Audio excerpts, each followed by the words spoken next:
So friend, जैसे मैंने आपको लास्ट वीडियो में बताया था कि डेस्कटॉप और लैपटॉप की सर्विस क्यों ज़रूरी है, कब करना चाहिए, आप घर पर सर्विसिंग कैसे कर सकते हो, अगर आप कंप्यूटर या लैपटॉप का सर्विस बिजनेस करते हो तो आप कितने पैसे चार्ज कर सकते हो कंप्यूटर या लैपटॉप की सर्विस करने के लिए, इससे क्या बेनिफिट्स होते हैं, ये सारी चीज़ें हमने लास्ट वीडियो में बताई थी। आपने नहीं देखा है तो ऊपर आई बटन पर क्लिक करके वो वीडियो ज़रूर देखें, आपको उससे बहुत ज़्यादा फ़ायदा होने वाला है। तो आज हम इस वीडियो में देखने वाले हैं कि डेस्कटॉप की सर्विस हम कैसे करेंगे, पूरी कंप्लीट स्टार्ट टू एंड देखने वाले हैं सर्विसिंग, और क्या क्या टूल्स हमें लगने वाले हैं। तो मैं सबसे पहले आपको टूल्स बता देता हूँ, क्या क्या टूल्स हमें लगेंगे कंप्यूटर की सर्विस करने के लिए। तो हमें यहाँ पर लगेंगे स्क्रू ड्राइवर। यहाँ पे 2 स्क्रू ड्राइवर मैं यूज़ करने वाला हूँ, प्लस और माइनस वाला है। ये ग्रीन वाला स्क्रू ड्राइवर ड्वेल है, छोटा स्क्रू ड्राइवर प्लस वाला है जो कि थोड़ा सा बारीक पॉइंट का है। उसके बाद आपको यहाँ पे लगेंगे 2 टाइप के ब्रश, जैसे कि ये आपका कलर का ब्रश है, आप समझ सकते हो, और ये टूथ ब्रश है जो कि हर घर में अवेलेबल होता है। और अगर कलर का ब्रश आपके पास नहीं है, 20-30 रुपये में मिल जाता है, किसी भी शॉप पर से आप ले सकते हो, हार्डवेयर शॉप पर। उसके बाद जो हमें लगने वाला सामान है वो है ब्लोअर, जिससे आप एयर थ्रो करते हो। ये नहीं भी हो आपके पास तब भी आप कर सकते हो। अगर आप एक कंप्यूटर टेक्नीशियन हो, आप कंप्यूटर सर्विस का बिजनेस करना चाहते हो, तो ये आप टूल आपके पास ज़रूर रखें। जो ब्लोअर, ये बहुत काम की चीज़ है, 500-600 रुपये में आ जाता है नॉर्मली, तो ये आपको बहुत ज़्यादा फ़ायदा देगा ये टूल। उसके बाद जो टूल हमें लगने वाला ये है CPU कूलिंग प्रेस। ये 20-25 रुपये में आपको मिल जाएगा किसी भी कंप्यूटर रिपेयर शॉप पे। टेक्नीशियन को तो ये रखना बहुत ज़रूरी है, इसके बगैर काम नहीं होगा। और आप अगर पर्सनल कंप्यूटर भी मेंटेन कर रहे हो तो आपको 20 से 25 रुपये में मिल जाएगा, कोई ज़्यादा कॉस्ट नहीं है। ये है थिनर या PCB क्लीनर आप जिसे बोल सकते हो, या सर्किट क्लीनर बोलते हैं इसे बहुत से लोग। तो ये भी बहुत ही कम कॉस्ट में मिल जाता है, और नहीं भी अगर आपके पास हो तो भी आप इसके बगैर भी काम कर सकते हो।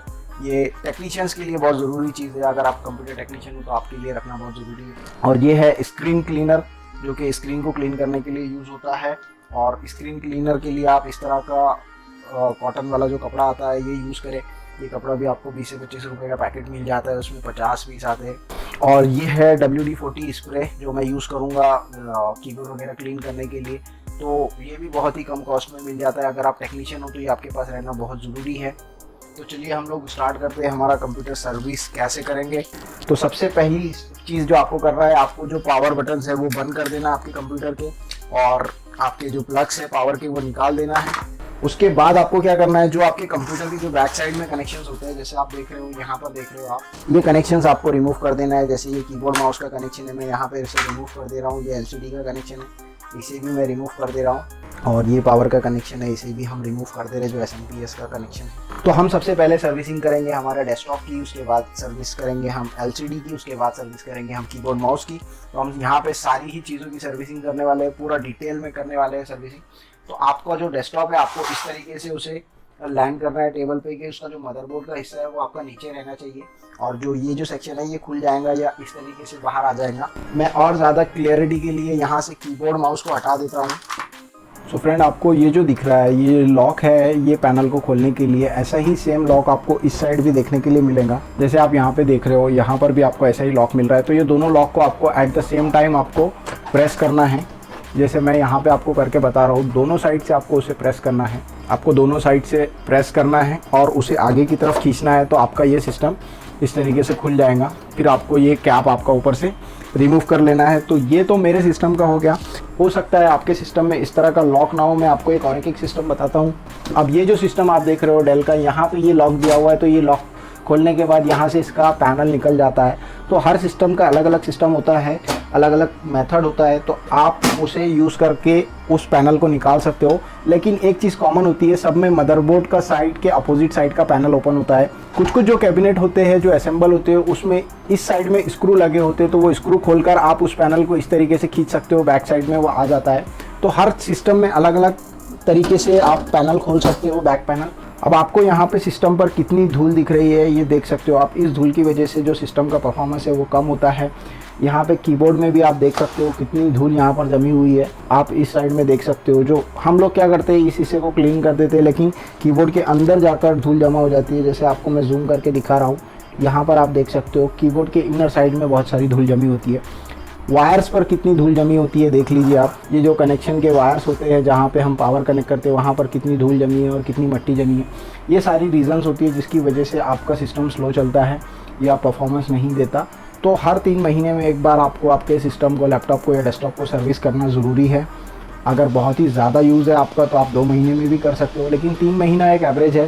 कंपनीज़ में, इंडस्ट्रीज़ में 3 महीने में एक बार सर्विस की जाती है लैपटॉप्स की और डेस्कटॉप। तो चलिए हम स्टार्ट करते हैं हमारी सर्विस, हमारे डेस्कटॉप की सर्विस स्टार्ट करते हैं। सो फ्रेंड, आप देख रहे हो अभी हमारे सामने जो है सिस्टम रखा हुआ है और ये बैक साइड है, ये फ्रंट साइड है। आप देख रहे हो कितनी धूल मट्टी यहाँ पे जमा है। तो आपको सबसे पहले क्या करना है कि जैसे ही आपने सिस्टम को खोल लिया तो आपको सबसे पहले इसके जो पार्ट्स हैं उन्हें खोल लेना है। जैसे कि ये डीवीडी राइटर है, डीवीडी राइटर हम निकाल लेते हैं। ऑलरेडी डिस्कनेक्टेड है, उसका कोई कनेक्शन यहाँ पे लगा हुआ नहीं है। लेकिन डीवीडी राइटर के नीचे हमें हार्ड डिस्क मिलेंगी। तो यहाँ पे ये फ्रंट के लॉक को मैंने दबा के डीवीडी राइटर को बाहर खींच लिया है। मोस्टली ब्रांडेड पीसी में आपके सारे पार्ट्स जो है वो ऐसे प्रेस करने से अनलॉक होकर निकल जाते हैं ईजिली, और जो असेंबल्ड पीसी होता है उसमें आपको स्क्रू से खोलकर निकालना पड़ता है। ये हार्ड डिस्क है, हार्ड डिस्क के कनेक्शन यहाँ से आप पीछे से रिमूव कर दोगे बैक साइड से, उसे पीछे की तरफ खींचोगे तो वो निकल जाएंगे। अगर लॉक हो तो उसे दबाकर पीछे की तरफ खींचना। और ये हार्ड डिस्क भी हमारी यहाँ पे निकल गई। डीवीडी राइटर हमने निकाल दिया, हार्ड डिस्क हमने निकाल दी। उसके बाद हम यहाँ पे जो SMPS है, SMPS को हम यहाँ पे रिमूव कर देंगे, क्योंकि SMPS को भी हमें क्लीन करना है खुलकर। SMPS को क्लीन करने के लिए आपको SMPS के कनेक्शन सबसे पहले खोलना पड़ेंगे। जो मदरबोर्ड पे जो डिस्प्ले कनेक्शन है, सबसे बड़ा कनेक्शन ये हम खोल लेते हैं। सबसे पहले लॉक होता है इसमें, तो ये भी लॉक आपको प्रेस करके रिमूव करना है। ये पीसी ऐसा है जो अप्रॉक्सीमेटली 1-1.5 साल से शायद ये बंद पड़ा था। इसकी कोई सर्विसिंग नहीं हुई थी और कोई यूज़ में नहीं था, जिसकी वजह से इसकी ये हालत हो गई है। ये कनेक्शन हमने रिमूव कर दिया। ये वाला जो लॉक है थोड़ा हार्ड है, तो मैं इसे स्क्रू ड्राइवर से अनलॉक करता हूँ। ध्यान रखना ज़्यादा, मतलब आप प्रेशर ना लगाए। अगर ज़्यादा प्रेशर लगाओगे तो टूट जाएगा, या वो खींचने के चक्कर में आपका हाथ वगैरह डैमेज हो सकता है। तो यहाँ पे हमारा SMPS इजीली डिस्कनेक्ट हो चुका है, और SMPS को भी हम यहाँ पे साइड में रख देते हैं। और जो केबल्स है, ये केबल्स भी आप रिमूव कर दें। ये केबल्स भी हमने यहाँ पे रिमूव करके साइड में रख दिए हैं। अब हमारे पास मदरबोर्ड पे जो चीज़ें बची है, इसमें ये CMOS बैटरी है, CMOS बैटरी भी हम निकाल देते हैं। और ये जो फ़ैन है, फ़ैन को भी हम यहाँ पे खोल के निकाल देते हैं। ये फ़ैन का यहाँ पे लॉक वाला सिस्टम है, तो इसको मैंने यहाँ से ऊपर कर दिया है, और इस फ़ैन को अभी मैं स्क्रू ड्राइवर की मदद से खोलकर निकाल दूंगा। प्लस वाला स्क्रू ड्राइवर हमें यहाँ पे लगेगा। सबसे ज़्यादा क्लीनिंग इंपॉर्टेंट होती है फ़ैन के सेक्शन में और CPU के सेक्शन में, क्योंकि वो गर्म होने की वजह से यहाँ पे धूल मट्टी बहुत बैठ जाती है, और फ़ैन घूमता रहता है तो वो हवा आगे फेंकता है, और उसकी वजह से धूल उस पर आकर चिपक जाती है वो हवा के साथ साथ। 4 स्क्रू होते हैं फ़ैन को, तो ये चारों भी आपको खोल लेना है। और मैं आपको दिखाऊंगा फ़ैन, जब आप देखोगे तो आपको समझ जाओगे कि भाई क्यों सर्विसिंग करना ज़रूरी होता है, क्या हालत होती है 1 साल अगर आपने पीसी की सर्विसिंग नहीं की तो वो कितना स्लो हो जाता है और कितनी उसमें धूल मट्टी बैठ जाती है। पूरे सिस्टम को जो वैक्यूम की तरह एक सिस्टम काम करता है, एयर पास ही नहीं होती, आपका CPU गर्म होते रहता है, ओवर हीट होते रहता है, और उसको हवा नहीं मिलती। तो ये अभी आप देख रहे हो, यहाँ पर आप देख रहे हो कितनी धूल जमा है इस फ़ैन में। अभी आपको मैंने ये दिखा दिया। अब इसको जब क्लीन करेंगे हम, उसके बाद भी इसकी शक्ल मैं आपको दिखाऊंगा कि क्या क्लीन करने के बाद इसकी हालत क्या होंगी। पूरी यहाँ पर जो इसकी नालियाँ है, जो हवा पास करती है, वो सारी नालियाँ चौक हो चुकी है। ऊपर से जो हवा आ रही है वो यहाँ पे CPU तक पहुँच ही नहीं पा रही है। और यहाँ पर एक और एक फ़ैन है जिसे सिस्टम फ़ैन कहते हैं, जो ब्रांडेड पीसी में होता है। ये क्या करता है, यहाँ से जो गर्म हवा निकलती है उसे बाहर फेंकता है। तो इस फ़ैन को भी हम एक बार खोल लेते हैं। बट ये फ़ैन को अगर हम खोलेंगे तो इसके लॉक यहाँ से टूट जाएंगे। ये रबर के लॉक्स पर है, और ये रबर जो है कड़क हो चुका है, तो जब हम उसे खींचेंगे तो वो टूट जाएगा। तो उसे हम यहीं पर क्लीन कर देंगे। तो चलिए क्लीनिंग प्रोसेस हम स्टार्ट करते हैं। तो फ्रेंड्स, अगर आपके पास ब्लोअर मशीन है तो आप ब्लोअर मशीन की मदद से ऐसे हवा करके इसके ऊपर की जो धूल है उसे आप निकाल सकते हो। बट मैं यहाँ पे ब्लोअर मशीन यूज़ नहीं करूँगा, क्योंकि बहुत से लोग ऐसे हैं जिसके पास ब्लोअर मशीन नहीं होंगी। तो आप सिंपली क्या कर सकते हो, जो आपका ब्रश है उस ब्रश से आप क्लीन कर सकते हो धूल को। जो लोग घर पर काम कर रहे हैं उनके पास ब्लोअर मशीन शायद नहीं होंगी, तो आप जो धूल है उसे इस तरीके से ब्रश से क्लीन कर सकते हो। ब्रश से आपकी धूल बहुत इजीली निकल जाती है। जो कलर का ब्रश है, यहाँ पे आप कपड़ा यूज़ ना करें। बहुत से लोग कपड़ा यूज़ करते हैं। कपड़ा यूज़ करने से क्या होता है, ये जो कंपोनेंट्स है आपके छोटे छोटे कंपोनेंट्स होते हैं। फॉर एग्जांपल, अगर आप कपड़े से इस तरीके से क्लीन करते हो तो ये जो छोटे छोटे कंपोनेंट्स है, इसमें कपड़ा अटक के या तो कपड़े का धागा इसमें अटक जाएगा, या वो कंपोनेंट उखड़ जाएगा कपड़े से क्लीनिंग करने की वजह से। तो धागा अगर अटक जाएगा तो शॉर्टिंग हो सकती है, आगे जल सकता है कंपोनेंट्स। और अगर कंपोनेंट उखड़ जाएगा तो भी आपका मदरबोर्ड डेड हो सकता है, या फिर उसको रिपेयर कराने की ज़रूरत पड़ सकती है। तो कपड़ा यूज़ ना करें, ऐसी जगह पे यूज़ ना करें। जहाँ पे ऐसा प्लेन सरफेस है जहाँ पे कोई कंपोनेंट नहीं है, वहाँ आप कपड़े से क्लीन कर सकते हो। और इस हिस्से में भी आप क्लीनिंग कर सकते हो कपड़े से। तो आप सबसे पहले क्या करें, आपकी जो मदरबोर्ड पे की धूल है उस धूल को ब्रश से आप क्लीन कर लें। सभी जगह से आप क्या करें, उसे ब्रश से क्लीन कर लें। ब्रश से क्लीन करने से आपकी जो धूल है वो इस हिस्से में आ जाएंगी जहाँ पे प्लेन सरफेस है, और उसके बाद आप उस धूल को कपड़े से साफ़ कर सकते हो। तो मोस्टली जो लोग घर पे रिपेयर कर रहे हैं वो ब्रश यूज़ करेंगे, और जो टेक्नीशियन है वो कंप्यूटर को किसी ऐसे हिस्से में लेके जाकर ब्लोअर यूज़ करेंगे जहाँ पे आपको धूल मट्टी आपकी इफ़ेक्ट ना करे दूसरी चीज़ों को। जैसे कि आप घर में ब्लोअर ना करें, घर से बाहर निकाल कर खुली जगह पर हवा उसको मारे ब्लोअर की, तो वहाँ पर गंदगी कम होंगी, आपके घर में धूल नहीं उड़ेंगी। तो देख रहे हो आप, हमने इसके जो मदरबोर्ड है उसका कलर अब आपको क्लियरली दिखने लगा है, ग्रीन कलर। यहाँ पे जो क्लीनिंग हम लोगों ने इसकी की है, बिल्कुल यही मेथड आप यूज़ करें। और कहीं पर अगर आपको ब्रश किसी हिस्से में आपको ब्रश करने में प्रॉब्लम हो रही है तो उतना हिस्सा छोड़ दें, आप छोटा ब्रश यूज़ करें वहाँ पे। ज़बरदस्ती ब्रश को ना घुसेड़े, ज़बरदस्ती ब्रश आप डालने की वजह से कोई पार्ट वगैरह आपका डैमेज हो सकता है।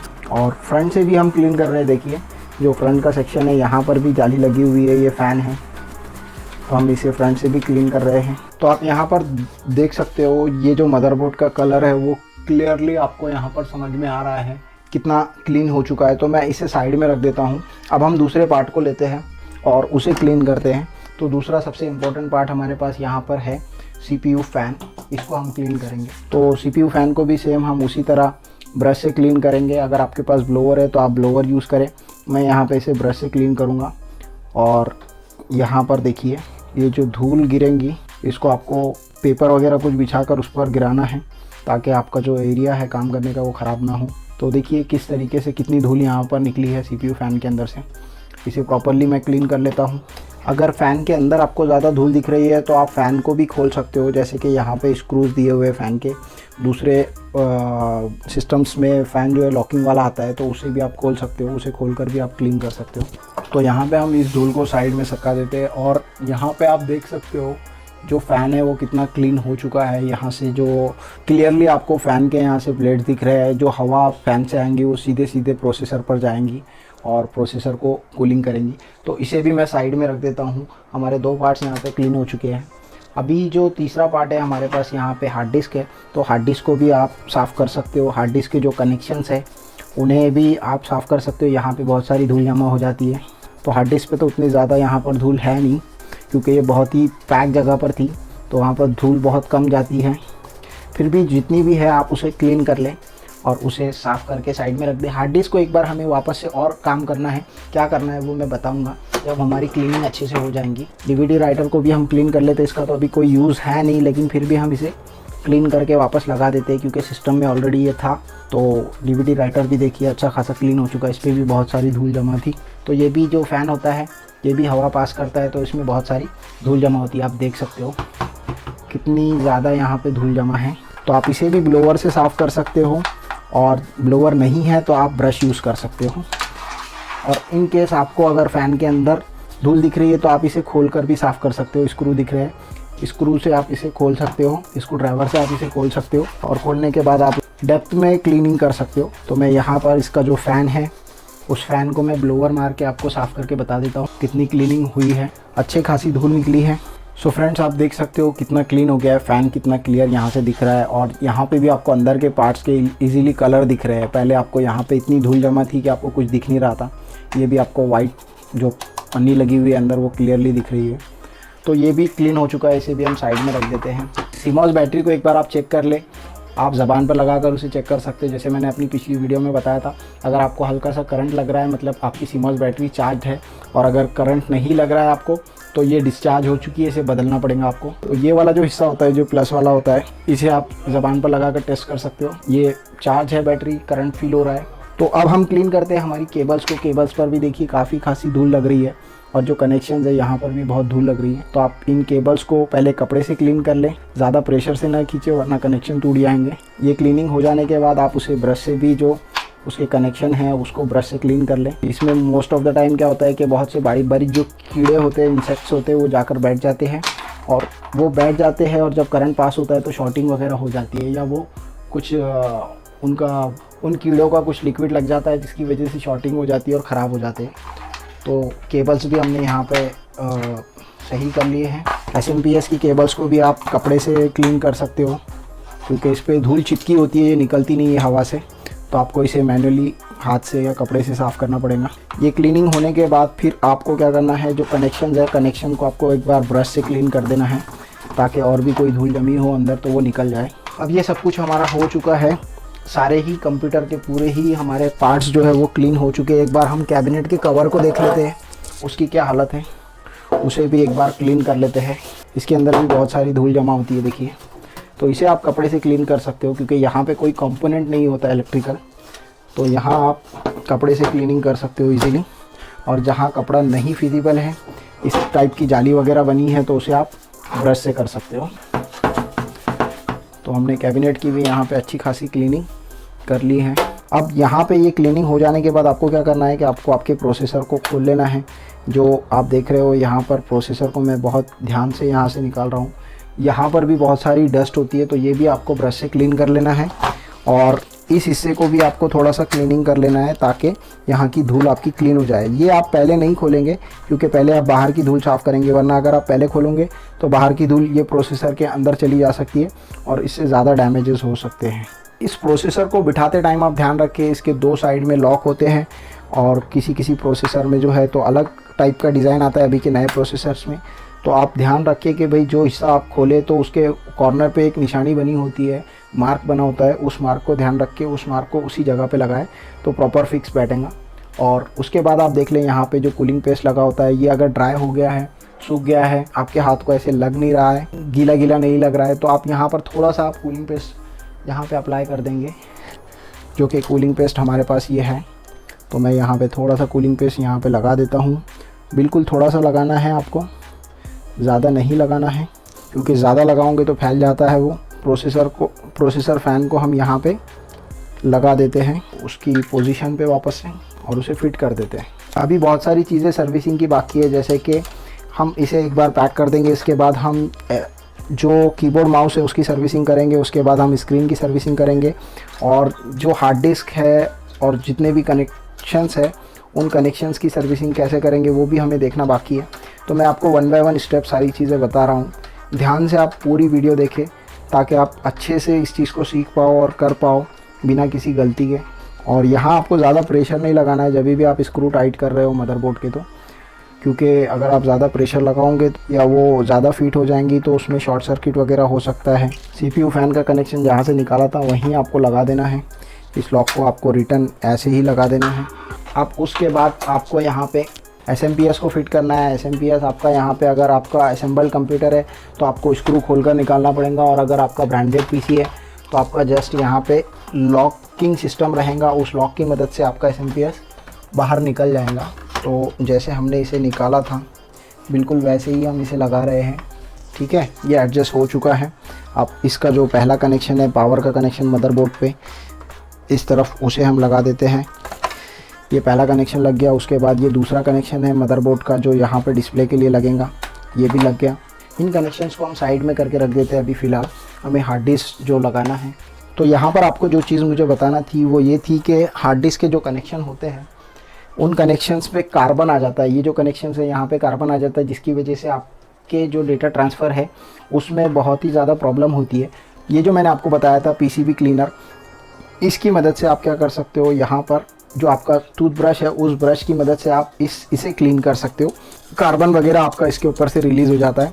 और यहाँ पर भी अगर कोई कार्बन वगैरह जमा है और आपकी हार्ड डिस्क में अगर कोई प्रॉब्लम आ रही है, स्लो चल रही है, तो यहाँ पर जो डस्ट वगैरह जमा होती है उसे आप इससे क्लीन कर सकते हो। इसको क्लीन करने के बाद कम से कम 15 मिनट तक आपको इसे ऐसे ही छोड़ देना है ड्राई होने के लिए, या अगर आपके पास हेयर ड्रायर हो या हॉट गन हो तो उसकी मदद से आप इसे गर्म करके, मतलब थोड़ी गर्म हवा मार के आप इसे जल्दी सुखा सकते हो। लेकिन 15 मिनट में ऑटोमेटिकली ये डाइल्यूट हो जाता है, एयर में मिक्स हो जाता है। उसके बाद आप इसे कनेक्ट कर सकते हो ईजिली। ये जो कनेक्शंस होते हैं इन्हें भी आप क्लीन कर सकते हो, जो साटा केबल के कनेक्शंस होते हैं, जिसकी वजह से आपका जो डेटा ट्रांसफ़र स्पीड है वो फास्ट हो जाती है। क्योंकि मोस्ट ऑफ द टाइम ये केबल्स के कनेक्शन बहुत दिनों से बहुत ज़्यादा कंटिन्यू यूज़ होने की वजह से इसमें कंटिन्यूसली कार्बन जमा होते रहता है, और एक टाइम आता है कि डेड हो जाती है, ख़राब हो जाती है। तो इसलिए इनको भी क्लीन करना आपको बहुत ज़्यादा ज़रूरी है। लेकिन क्लीन करने के बाद 15 मिनट तक उसे छोड़ दें। 15 मिनट तक आप उसे ना लगाएं। तो हमने यहाँ पे हार्ड डिस्क के कनेक्शन भी क्लीन कर दिए, साथ ही साथ यहाँ पे आप ये कनेक्शन को भी क्लीन कर सकते हो डीवीडी राइटर वगैरह के पीसीबी क्लीनर से ही। पेट्रोल या कोई और लिक्विड यूज़ ना करें यहाँ पर आप, क्योंकि पीसीबी क्लीनर स्पेशली जो लिक्विड होता है वो पीसीबी के हिसाब से होता है। पेट्रोल की वजह से कम या ज़्यादा हो सकता है, तो प्रॉब्लम आ सकती है हार्डवेयर को। तो ये हमारा हो चुका है। 15 मिनट के बाद हम इसे लगा देंगे, लेकिन मैं इसे अभी लगा देता हूँ, लेकिन मैं इसे स्टार्ट नहीं करूँगा और इसके कनेक्शन भी नहीं जोड़ूंगा। तब तक हम क्या करते हैं, तब तक हम हमारे जो दूसरे कंपोनेंट्स हैं जैसे एलसीडी है, कीबोर्ड माउस है, हम उन्हें क्लीन कर लेते हैं उस टाइम तक। उसके बाद हम इसे वापस से कनेक्ट कर देंगे डीवीडी राइटर को, और हार्ड डिस्क को हम वापस से कनेक्ट कर देंगे हमारे। सो फ्रेंड्स, एक और इम्पॉर्टेंट चीज़ जो मैं आपको बताना रह गया था, मैंने जल्दबाजी में रैम निकाल कर रख दी थी, लेकिन मैं आपको बता नहीं पाया। तो रैम की सर्विसिंग आप कैसे करोगे, रैम के लिए भी आप सेम पीसीबी क्लीनर यूज़ करोगे। ये जो सेक्शन होता है रैम का, जो कनेक्शन सेक्शन होता है, इसे आप क्लीन करोगे बहुत ही धीरे धीरे आप करोगे, यहाँ पर कोई गड़बड़ नहीं करोगे। बहुत ही बारीक बारीक कंपोनेंट होते हैं, तो ये रिमूव हो सकते हैं अगर आप ज़्यादा प्रेशर लगा के क्लीन करोगे तो आपको बिल्कुल इस तरीके से क्लीनिंग करना है दोनों भी साइड से। क्योंकि रैम के जो कनेक्टर है यहाँ पर भी कार्बन जमा होने की वजह से क्या होता है कि आपका सिस्टम रिस्टार्ट होता है, या डिस्प्ले नहीं आता है, या आपका सिस्टम चलते चलते क्रैश हो जाता है, ब्लू स्क्रीन एरर आते हैं। ये सारे प्रॉब्लम रैम की वजह से होते हैं, रैम ख़राब होने की वजह से या रैम करप्ट होने की वजह से। तो ये सारे प्रॉब्लम आप इससे सॉल्व कर सकते हो। पीसीबी क्लीनर से आप आपकी रैम को क्लीन कर सकते हो, उसके कनेक्शंस को क्लीन कर सकते हो। आईसीज़ के बीच में धूल जम जाती है, कीड़े आके बैठ जाते हैं, तो ये सारी चीज़ें आप इस क्लीनिंग में सॉल्व कर सकते हो। तो बहुत इंपॉर्टेंट है रैम की क्लीनिंग भी। आपका मैक्सिमम परफॉर्मेंस रैम के ऊपर डिपेंड करता है, रैम और प्रोसेसर पर। तो हम रैम को भी हमने क्लीन कर लिया है। रैम को हम यहाँ पे साइड में रख देते हैं, और उस टाइम तक हम क्या करते हैं, हमारी एलसीडी और कीबोर्ड माउस की क्लीनिंग करते हैं। तो सबसे पहले हम कीबोर्ड को ले लेते हैं। कीबोर्ड की जो वायर है, सबसे पहले आप उसकी वायर को क्लीन कर ले। उस पर जो धूल वगैरह बैठी होती है वो क्लीन करके आप उसे साफ़ करके एक बार वायर को डिटेल में देख ले, कहीं से वायर कटा तो नहीं है, कहीं से वायर मुड़ा तो नहीं है, कहीं पर उसे किसी कीड़े वगैरह ने, चूटी वगैरह ने या किसी चूहे ने बाइट तो नहीं कर दिया है आपके वायर को। अगर बाइट किया हो तो आप वहाँ पर उसे फिक्स कर सकते हो। उसके बाद ये जो कनेक्शन होते हैं, ये कनेक्शन को भी आप वापस से पीसीबी क्लीनर से आप इसे क्लीन करोगे। तो पीसीबी क्लीनर से क्लीन करने के बाद आप इसे 15 मिनट के लिए छोड़ दोगे। कनेक्शन 15 मिनट के बाद करोगे। ये हमने यहाँ पर ब्रश से इस सेक्शन को पूरा क्लीन कर लिया है। उसके बाद भी अगर कोई की आपका पर्टिकुलर काम नहीं करता है, ASD कोई भी की आपका नहीं काम करता है, तो मैंने कीबोर्ड के पर्टिकुलर एक की को कैसे रिपेयर करना है उस पर भी वीडियो बनाई है। उसमें आपको क्या करना होता है, आपको वो कीबोर्ड की की को निकालना होता है। आप स्क्रू ड्राइवर की मदद से कीबोर्ड की को निकाल सकते हो, बहुत इजीली निकल जाती है कि आपको स्क्रू ड्राइवर उस की के नीचे के सेक्शन में इंसर्ट करना है और उसे ऊपर की तरफ खींचना है। जैसे मैं आपको ये की निकाल कर बता रहा हूँ, बहुत ही आसानी से निकल जाती है। दोनों साइड से आप दो स्क्रू ड्राइवर अगर डालकर उसे ऊपर खींचोगे तो की निकल जाती है। निकाल कर आप की को एक बार देख लें, यहाँ पे कोई धूल वगैरह तो नहीं जमी है, कोई यहाँ पे कंकर पत्थर वगैरह तो नहीं आ गया है, तो आप उसे क्लीन कर लें। और उसके बाद भी अगर नहीं होता है आपका वर्किंग, यहाँ अंदर एक रबर का की होता है जो प्रेस होता है, तो उस रबर की की में आपको क्या करना है, WD-40 स्प्रे जो होता है, इस स्प्रे को एक इंजेक्शन में इंजेक्ट करके आपको यहाँ पे उसे फिल कर देना है WD-40 स्प्रे से, तो वो कनेक्टर आपका काम करने लग जाएगा। उसके ऊपर पर्टिकुलर एक सेपरेट वीडियो है, ऊपर आई बटन में आपको उसका लिंक दिया हुआ है, आप उसे देख सकते हो, या डिस्क्रिप्शन में भी उसका लिंक आपको मिल जाएगा। अब उसके बाद हमारा माउस आता है। माउस की कुछ ज़्यादा सर्विसिंग आपको नहीं करना पड़ेगी, सिर्फ आप उसे कपड़े से क्लीन कर सकते हो। और माउस के इस कनेक्टर को आप पीसीबी क्लीनर की मदद से क्लीन कर सकते हो, और ये क्लीन करने से आपका जो माउस है कभी हैंग नहीं होगा। बार बार जो निकाल कर लगाने की जो ज़रूरत पड़ती है पीसी के अंदर, वो नहीं पड़ेंगी। तो इसे हम साइड में रख देते हैं। अब उसके बाद बारी आती है हमारे LCD की। तो LCD में सबसे पहले आपको ये करना होगा कि जो पावर के कनेक्शंस है, उन कनेक्शंस को आप क्लीन कर ले ब्रश की मदद से। जो कलरिंग का ब्रश होता है उसकी मदद से आप उसे क्लीन कर ले। यहाँ पे कोई धूल मिट्टी नहीं होनी चाहिए। और ये जो सरफेस है इसे आप कपड़े से साफ़ कर सकते हो, जैसे मैंने यहाँ पे कर दिया है ऑलरेडी, तो इसे आप कपड़े से साफ़ कर सकते हो। उसके बाद ये जो कनेक्शंस होते हैं इन्हें आप पीसीबी क्लीनर या थिनर की मदद से आप यहाँ पर क्लीन कर सकते हो, जैसे कि मैं यहाँ पे कर रहा हूँ। देखिए, तो इसमें कोई कार्बन वगैरह अगर आ जाता है कनेक्शन में तो वो क्लीन हो जाता है पीसीबी क्लीनर से क्लीन करने की मदद से। उसके बाद जो हिस्सा आता है फ्रंट पैनल, स्क्रीन पे धब्बे वगैरह होते हैं, तो वो धब्बों को क्लीन करने के लिए इस तरीके का मैंने आपको जो कपड़ा बताया था, ये कपड़ा आप यूज़ करें। ये कपड़ा मार्केट में बहुत ही कम कॉस्ट में मिल जाता है, मोबाइल क्लीनिंग के लिए यूज़ होता है। पहले आप इसे इस कपड़े से ड्राई साफ़ कर ले, इस हिस्से से आप उसे ड्राई साफ़ कर ले, और उसके बाद जो लेंस क्लीनर होता है, लेंस क्लीनर या स्क्रीन क्लीनर, उस स्क्रीन क्लीनर का आप यहाँ पर स्प्रे कर दे स्क्रीन के ऊपर थोड़ा सा, और उसे साफ़ कर दे। तो आपके जो धब्बे वगैरह है वो आपके सारे निकल जाएंगे। आपकी स्क्रीन पे जो धब्बे आते हैं पानी की वजह से, या किसी लिक्विड खाने पीने की चीज़ें गिर जाने की वजह से, या बच्चे हाथ लगा देते हैं स्क्रीन पर, या कुछ और चीज़ के धब्बे आ जाते हैं स्क्रीन पर, तो वो सारे साफ़ हो जाएंगे आपके इस स्क्रीन क्लीनर की मदद से। तो ये करने के बाद अभी हम स्क्रीन को साइड में रख देते हैं, और इस कपड़े को आप रीयूज़ ना करें किसी दूसरी स्क्रीन को साफ़ करने के लिए, वरना इसके धब्बे उस पर लग जाएंगे। तो स्क्रीन को हम साइड में रख देते हैं। अब उसके बाद बारी आती है हमारे पावर केबल्स की। तो पावर केबल्स को आप सिंपली कपड़े से क्लीन कर सकते हो, ऐसे क्लीन कर सकते हो। और ये जो कनेक्शंस होते हैं, इन कनेक्शंस को आप पीसीबी क्लीनर या जो आपका थिनर आता है उससे क्लीन कर सकते हो, ताकि यहाँ पे जंग आ जाता है, कार्बन बैठ जाता है। बहुत सी टाइम हम लोग क्या करते हैं कि पिन को लगाते हैं, उसके ऊपर टेप लगा देते हैं, जिसकी वजह से जो टेप के अंदर का जो स्टिकनेस है वो यहाँ पे आ जाता है। मॉइस्चर की वजह से भी करंट आ जाता है। तो ये सब क्लीन हो जाता है इस हिस्से में। और इस हिस्से में जब आप पीसीबी क्लीनर से क्लीन करते हो, तो क्लीन करने के बाद 15 मिनट आप इसे सूखने दें, उसके बाद ही कनेक्ट करें। उसके बाद आता है VGA केबल, जो कि हमारे डिस्प्ले के काम आता है। तो इसे भी आप पीसीबी क्लीनर की मदद से ये कनेक्शन को साफ़ कर सकते हो। यहाँ पर भी जो कार्बन वगैरह फंसा होता है वो निकल जाएगा, और आपके डिस्प्ले की क्लैरिटी इम्प्रूव हो जाएंगी इससे। इसके अलावा आप HDMI केबल को, DVI केबल को भी क्लीन कर सकते हो, उनके भी पॉइंट्स को आप क्लीन कर सकते हो। और जब भी केबल क्लीन कर रहे हो तो आप उसे ध्यान रखें कि कहीं से केबल आपकी डैमेज नहीं है, कहीं से मुड़ी हुई नहीं है, कहीं से कटी हुई नहीं है। अगर कटी हुई दिखती है कहीं से केबल, या किसी कीड़े ने इसे काट लिया है, चूहे ने काट लिया है, तो उस केबल को बदल दे आप। अगर बदल नहीं सकते हो तो एटलीस्ट उसे आप टेप वगैरह लगाकर उसे फिक्स कर दे प्रॉपरली, क्योंकि अगर कटी हुई केबल को वैसे ही छोड़ देंगे तो वहाँ पे शॉर्ट सर्किट हो जाएगा, या फिर डिवाइस आपका शॉर्ट हो जाएगा, ख़राब हो जाएगा। तो हमने कंप्यूटर के जितने भी पार्ट्स थे, सभी पार्ट्स को यहाँ पर सर्विस करके बिल्कुल क्लीन चकाचक कर दिया है। रैम इसके अंदर मैं लगा देता हूँ। रैम के जो स्लॉट्स है उसे भी हमने क्लीन किया है यहाँ पे। हार्ड डिस्क को यहाँ आगे के सेक्शन से हम लोग इसे फिक्स करेंगे, क्योंकि इसे यहीं से फिक्स किया जाता है। कनेक्शन लगाते टाइम पर ध्यान रखिए कि कनेक्शन को आप मतलब सही तरीके से, उसका जो L पॉइंट है वो देखकर ही लगाएं। अगर साटा कनेक्शन है तो आपका कनेक्शन वहाँ पर डैमेज नहीं होगा, वरना अगर आप उल्टा लगा देते हो तो वो डैमेज होने के चांसेस होते हैं। यहाँ पे हमने हार्ड डिस्क का कनेक्शन लगा दिया है। DVD राइटर को हमको वापस से इंस्टॉल कर देना है, लेकिन इसके कोई कनेक्शन नहीं है, क्योंकि ये ओल्ड टाइप का DVD राइटर है, ओके, अभी यूज़ नहीं होता है। तो हमारा DVD राइटर भी यहाँ पर इंस्टॉल हो चुका है। अब यहाँ पे सिर्फ बचता है हमारा जो कैबिनेट का कवर। तो कैबिनेट के कवर को हम यहाँ पर इस पर लगा देते हैं।